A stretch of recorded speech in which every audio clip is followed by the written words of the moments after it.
Welcome back, adventurers. Let's get to the heart of Dungeons & Dragons, character creation. Whether you're here to become a swashbuckling rogue, a spell-slinging wizard, or just someone who wants to hit stuff with a big sword, this is where your journey begins. Creating a character is like building your own action hero, except you're the one in control of all the cool powers and the backstory. Your character is your avatar in the D&D multiverse, a mix of game stats, role-playing hooks, and most importantly, your imagination. Before you dive into character creation, your first move is to talk to your dungeon master, or DM. Every D&D game is different, whether you're exploring haunted forests, raiding pirate ships, or hanging out in a mythical city. Your DM can give you some ideas about the world you'll be playing in so that you can craft a character that fits the vibe. Exactly. If your DM is running a game inspired by Greek mythology, maybe you'll want to play a Spartan-like fighter. But if it's a world of high fantasy like Lord of the Rings, well, being a wizard or sorcerer might be more your speed. So think about what kind of adventurer you want to be. Now, you're going to need a character sheet. You've got options, whether it's an official printed character sheet, a digital sheet, or a napkin with scribbles on it. Whatever works for you. Hey, the napkin has worked for many legendary adventurers, at least for their first session. But seriously, your character sheet is where you track everything from your abilities to your equipment, so make sure you pick something you're comfortable with. The next step is one of the most exciting parts, choosing your class. Your class is like your job, your role in the adventuring party and in the world. Each class has its own style of gameplay, whether you're smashing things with a hammer or healing your allies in the middle of a battlefield. Let's break it down, class by class. First up, we have the Barbarian. When you're angry, you're not just mad, you're a raging force of destruction. Big weapons, bigger muscles, and the ability to shrug off damage like it's a mild inconvenience. Exactly. Barbarians don't do anything subtly. You're in there, smashing things, tanking hits, and scaring the pants off of your enemies. Who needs armor when you've got raw anger? I like to rage. And then we've got the Bard, the one who serenades their way through the battle.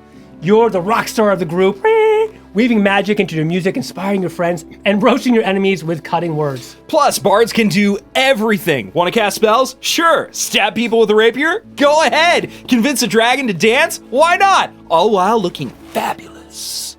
Now, the Cleric. They're the party's connection to the divine. They heal, protect, and they smite in the name of their god. Who says being a healer means you can't also bring down divine wrath? Exactly. 1 minute, they're patching up wounds. The next, they're calling down lightning or banishing undead like it's their part-time job. The gods are definitely on speed dial. Moving on to the Druid, these folks are nature's protectors. And by nature, I mean I'm gonna turn into a bear and maul you. Plus, they can control the weather and talk to animals. Ever wanted a squirrel spy network? Druids got you covered. Right, and they're also experts in casting powerful spells, summoning nature spirits, or even reshaping the battlefield with plants and weather. Versatility at its finest. Next up, Fighters. Sounds simple, right? They hit things really hard, really often, but don't be fooled. Fighters are masters of all things combat. If you want to dual-wield swords or tank hits in heavy armor, this is the class for you. And with all that combat experience, fighters get lots of attacks. You think one attack per turn is enough? How about 4? Oh. Fighters say, why not both? Porque no los dos. Now, if you like a bit of martial arts actions, there's the Monk. With these guys, it's all about speed, agility, and hitting enemies with a flurry of punches. Think of them as fantasy ninjas with a side of philosophy. Oh, and let's not forget, monks can run on walls and dodge arrows like it's nothing. They don't just fight, they make it look cool while doing it. Discipline powers, baby. Speaking of cool, we've got the Paladin next, my favorite. You're a holy warrior with a big sword and even bigger sense of justice. Smite evil with divine power and protect your friends with the strength of your convictions. Plus, that smite feature is no joke. Paladins are like, oh, it's time to deal extra radiant damage because you're evil? Perfect, I've got just the thing for you. Then there's the Ranger, the Master of the Wilds. If you love the idea of being a survivalist with a bow or dual-wielding blades while tracking your prey through the forest, the Ranger is the class for you. Plus, Rangers can have animal companions like a wolf or a falcon helping them in the battle. It's basically a fantasy dream team of you and your best furry friend. Now, the Rogue, sneaky, crafty, always ready to stab somebody in the back, literally. If you want to be the one who disarms traps, picks locks, and deals massive damage with sneak attacks, the Rogues got your back, literally. Or rather, you've got their back, because that's where you're most dangerous. And with your cunning action, you can be in and out of a fight before anyone even knows what happened. Moving on to the spellcasting realm, you've got the Sorcerer. I love the Sorcerer. You've got magic in your blood, literally. Unlike wizards, you didn't study for this. You were born this way. You were born with that arcane power, and now you can shape reality with it. Yeah, sorcerers are basically magical prodigies. With their metamagic abilities, they can twist and shape their spells in ways that make other casters jealous. Oh, did you think my fireball was going to miss you? Think again!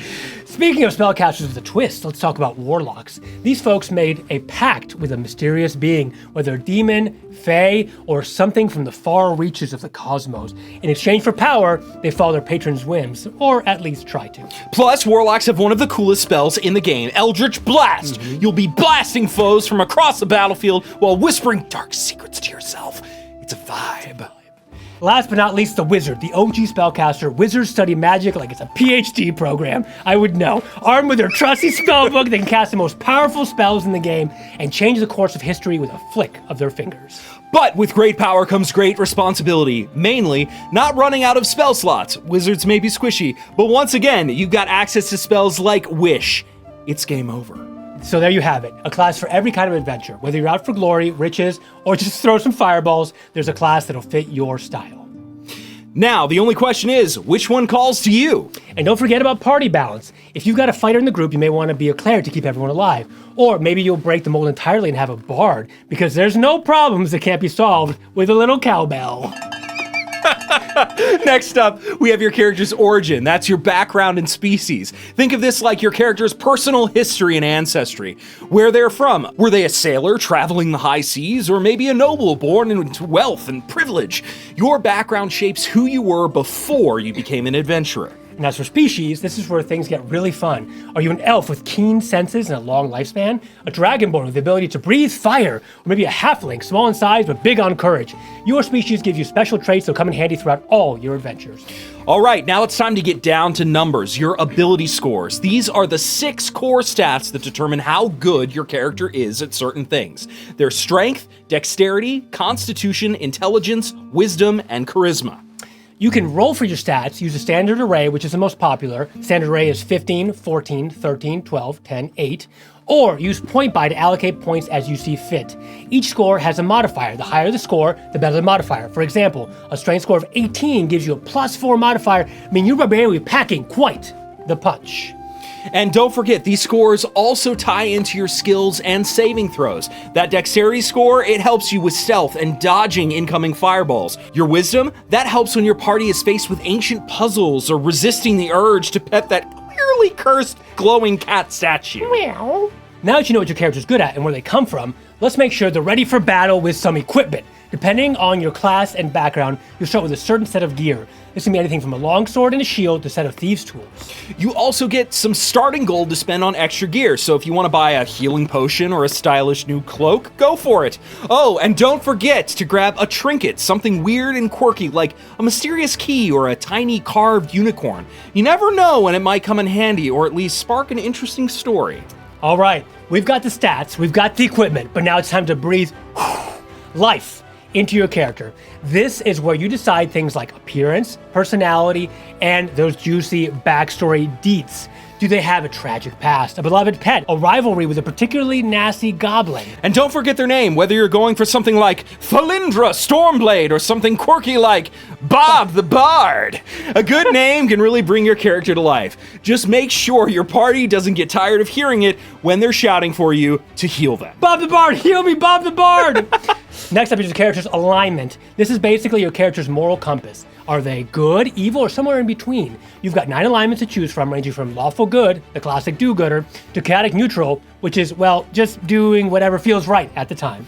Alignment is a great way to guide how your character makes decisions. Do they follow a strict code of honor, or are they more of a free spirit, letting the winds of fate take them wherever they go? It's entirely up to you, and don't worry, your alignment can shift as your character grows. Now, here's where things get really interesting and exciting. Leveling up. Everyone loves it. As you go on adventures, you'll gain experience points, XP. And when you hit certain thresholds, your character levels up. That means more hit points, better abilities, and maybe even some new spells or attacks. At level 3, most classes get to choose a subclass, which gives you even more specialized abilities. For example, as a rogue, you might become an arcane trickster and start using magic to enhance your sneaky antics. Or as a paladin, you might swear an oath of vengeance and become an unstoppable force of righteous fury.